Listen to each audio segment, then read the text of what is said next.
ang PSA contracted a PPP project with a Unisys Corporation. Am I right, PSA? Yes, sir.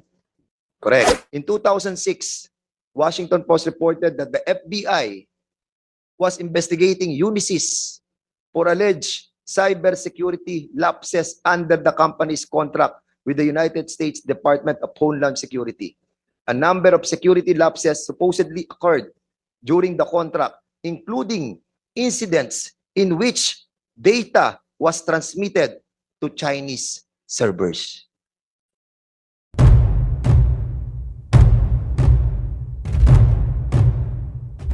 We all know, Mr. Chairman, that the problem of this owning of these properties by foreigners started with the PSA. Di ba? Alam naman po natin yan eh. And we have established that Eddie Yang is a foreigner who were able to get a Philippine passport because of the issuance of the PSA. Di ba? Alam naman natin yan. Establish na natin yan noong nakaraang hearing. And we have found out, Mr. Chairman, along with our questioning in the last hearing, that the PSA have contracted a private company in the name of Unisys. Actually, ngayon lang po natin nalaman no last hearing that ang PSA contracted a PPP project with a Unisys Corporation. Am I right, PSA?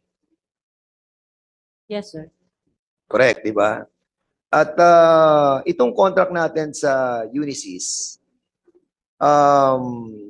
nasa phase 2 na po tayo, correct? Yes po. At magkano yung first phase 1 natin na inubos na pera ng ano? Actually, kung public-private partnership siya, Ma'am Marisa, so basically, kung public-private partnership siya, ang unang gumagastos dito yung private, correct? Yes, sir. How much was spent for the phase 1?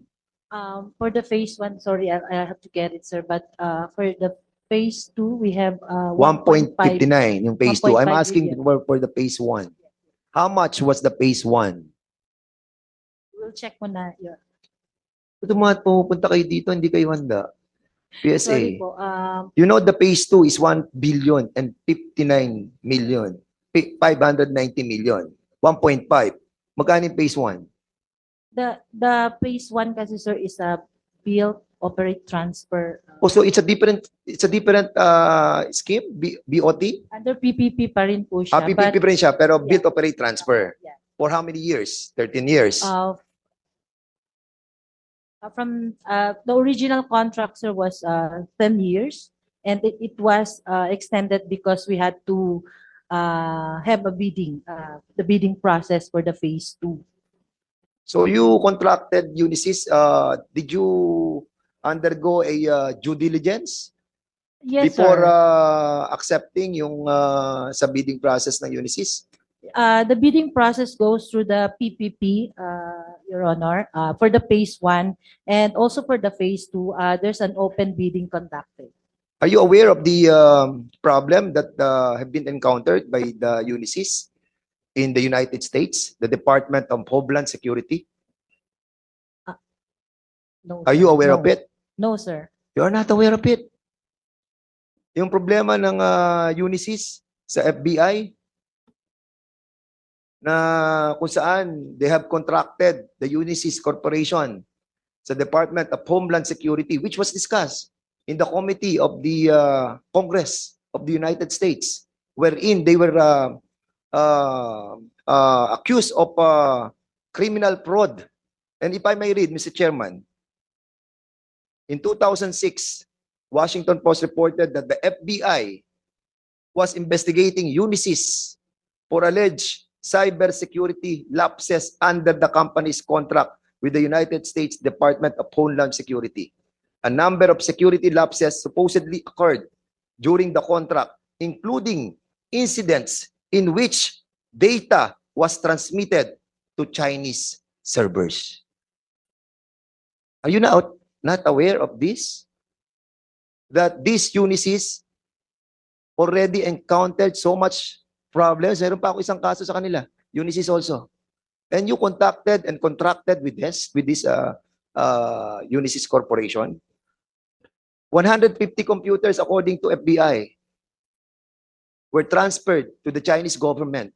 All the data of the Department of Homeland Security.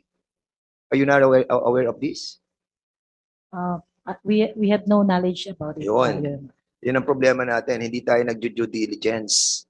Ang problem, Mr. Chairman, dito po sa 1.7 billion contract ng Department of Homeland Security, yung kanilang 150 computer were traced to a Chinese language website for hackers.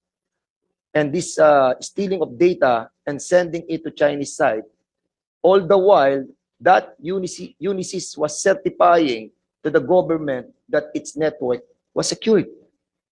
So kung Department of Homeland Security, ang kanilang mga data ay nanakaw ng Chinese government, what more? Ang Philippine government. Unisys, are you aware of this problem that was encountered by your company? Good morning, Mr. Chair. Yes. No, I'm not aware about that. You are not aware. You are from the Unisys, I am from Unisys Managed Services Corporation. Mr. President. and you are the president. Yes. Hindi mo alam itong naging problema ng korporasyon ninyo? No, I'm not aware. And you are not aware also of the Washington Post na pinag-inimbestigahan sa committee ng Department of Homeland Security ni Representative certain Jim Lunchbin, I think from Illinois, that ang contractor ng Homeland Security na Unisys accused of overbilling their customers. And in accordance with your Glassdoor salaries of the Unisys in the Philippines, meron dito IT service desk analyst na kumikita o sinasweldohan nyo ng 324,000 to 420,000. Is this correct? President ng Unisys. I'm not aware Website nyo to, brother. Ha? Yeah. Babanggitin ko isa-isa. Okay. If I may, Congressman Fernandez, the issue is equally as important know. as the issue that we're tackling today. This is about drugs. And that issue, as I stated, is equally important. Maybe we can, may I Summarize. ask your indulgence that Yeah. we just tackle this in the other matters. I will abbreviate, Mr. Chairman. Please, okay. Para for the... You're given okay. given that. abbreviate ko na lang, Mr. Chairman. The reason why I'm trying to explore this issue is because yung Unisys po, Mr. Chairman, I was about to go there. During that time, they were accused by the Department of Homeland Security of having a criminal fraud and transferring all the data to the Chinese government. Documented to. And now, nasa taon po tayo ng 2024.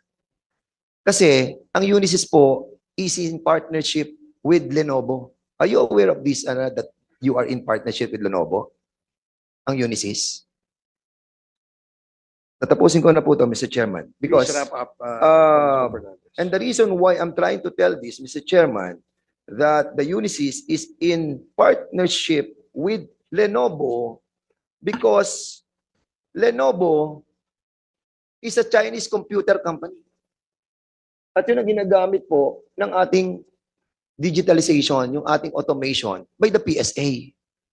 At kung ang ginagamit natin pong mga infrastructure, hardware, software, is under Lenovo, which is in partnership with Unisys. Mr. Chairman, all our data, hindi na tayo makakapag-complain. Nasa kanila na lahat. The millions of data of me, you, and everybody in here were already been gathered by the Chinese government. And that's the reason why I'm asking the PSA, bakit hindi natin alam to? Dito tayo na-compromise, Mr. Chairman, not only with the local civil registrar, na kung saan ay na-abbreviate din po nila yung procedure on the late registration because they have issued a memorandum circular na kung saan binabanggit, Mr. Chairman, napakadali na po ng pagkuha ng late registration. If I may, Mr. Chairman, no, siguro, iaano ko na lang po mamaya, explore ko na lang. But, ang ano po, ang issue po natin dito sa PSA, 5 na lang po ang requirements. How many requirements do we have, PSA? Doon sa late registration? Under AO number 1, series of 1993, minimum requirements of 5. But in the JMC guidelines issued in 2021 with the DILG, we added additional requirements, Your Honor. And recently, we have already provided the additional guidelines for the delayed registration through Memorandum Circular 2024-17. This was published on June 12. So, ang effectivity po nito ay June 12. And we have additional mandatory requirements to make sure that the identity of the person pagka nagpa-delayed registration. The reason why I'm asking this, Mr. Chairman, no, kasi nakita po natin that the foreigners, especially yung mga Chinese foreigners, ang ginagamit po nila ay yung late registration and yung bibigay po nila ng data sa system natin that is being owned by Lenovo in partnership with the Unisys. In other words, Mr. Chairman, nakaka-access sila directly. Kaya nga, nung nakaraang hearing tayo, nagtataka tayo, bakit sa LCR, wala naman silang pinorward sa PSA, pero ang PSA nakapag-issue. So in other words, sa level pa lamang ng PSA, nakikita natin that namamanipulate na po nila yung pagbibigay ng tinatawag nating certificate para magamit nila sa pag-issue ng passport. Thereby, nagiging Pilipino na sila at pag Pilipino na sila, nakakabili na sila ng property. Yun po nangyari, ito ang katotohanan Napaikot tayo And even our system, which is partly owned by the Lenovo because sila ay partner in accordance with their website, at ang may-ari nun po ay Chinese, and that was established in Beijing, Mr. Chairman, kung ang Homeland Security, United States, napasok nila, tayo pa kaya? Di po ba? Kaya tinatanong ko, Mr. Chairman, and I'm really shocked as well because this Memorandum Circular number 2023 ng 2006, basahin po ninyo. The reason for the late registration, ang sinasabi po dito,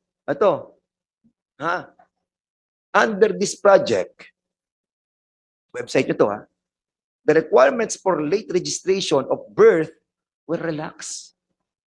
Nirelax nila yung mga requirements ng birth certificate for the tinatawag natin birth registration assistance project. Marisa, bakit na-relax ang mga requirements sa late registration? Yung tinatawag nating BRAP. Okay.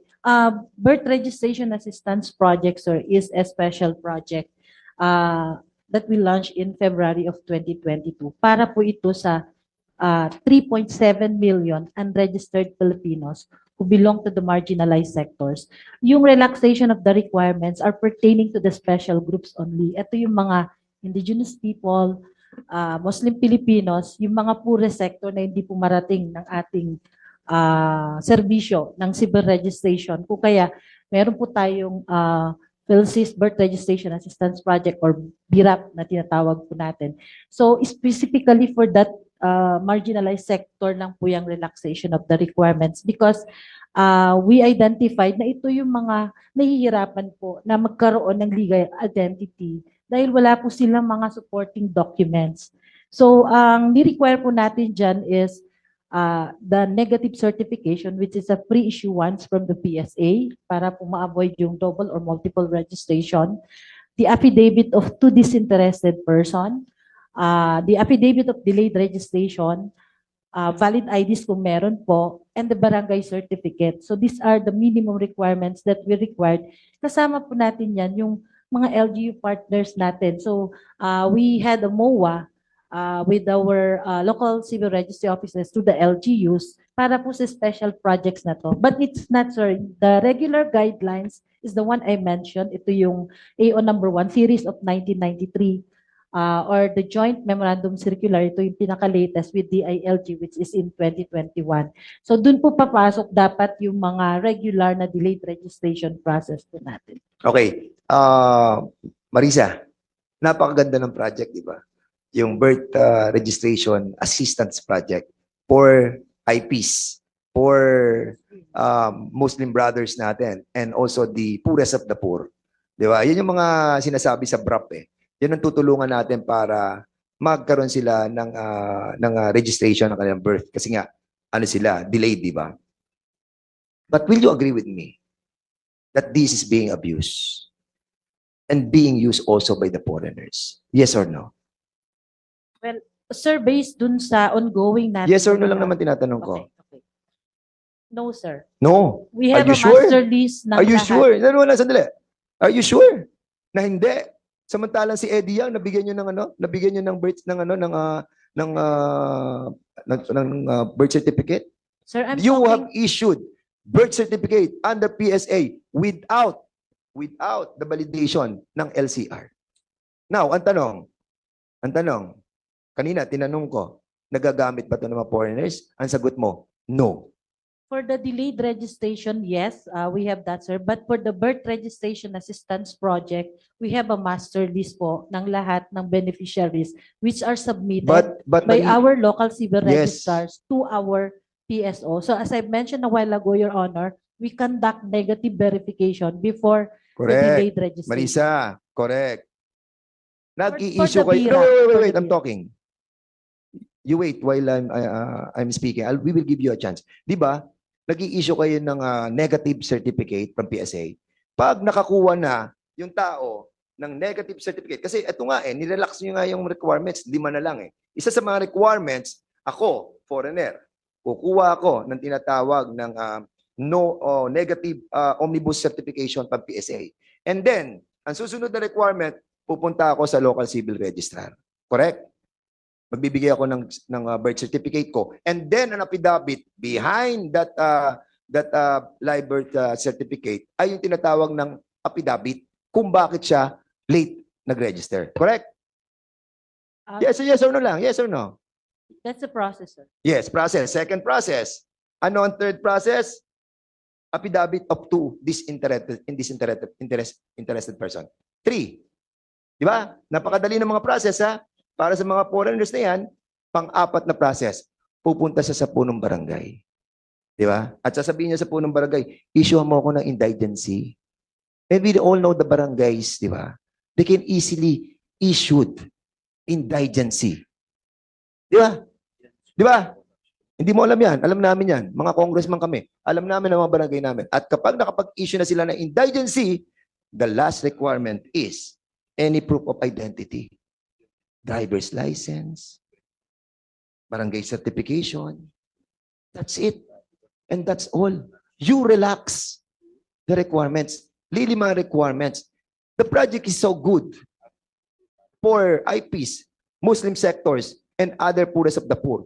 But this is being abused by the foreigners. Kaya marami tayo nakapag-own ng property. Kaya sila nagkaroon ng mga passport because they issued this nakapag-issue sa PSA because nag-issue kayo ng negative certification. At pag-issue nyo, wala silang kopya sa PSA, pupunta sila sa LCR. Di ba? Kaya attach na nila affidavit nila ng late registration. And then, 2 affidavit ng uninterested person. And then, indigency. And then, ID lang. So, Chairman, yun po nakikita natin problema dito. Because we have established that nakakapag-issue ang PSA even without all the necessary requirements coming from the LCR. And if that is happening, Mr. Chairman, isa pa lang yung nakita natin. Pero maraming nakabili ng mga lupa ng mga foreigners. Kaya dito, Mr. Chairman, I don't want to explore because ang dami talagang problema ng Unisys na kanilang kinontrata. Aside from they have partners in the Chinese companies, ito pong proseso nila na nirelax nila ang requirement ng late registration. And that's the reason why nagkaroon po tayo ng mga passport sa mga foreigners. Thank you, Congressman Fernandez. That was a very good observation, and we will get to that at the appropriate time. In the meantime, dito muna tayo mag-focus sa Mr. Chair, ano.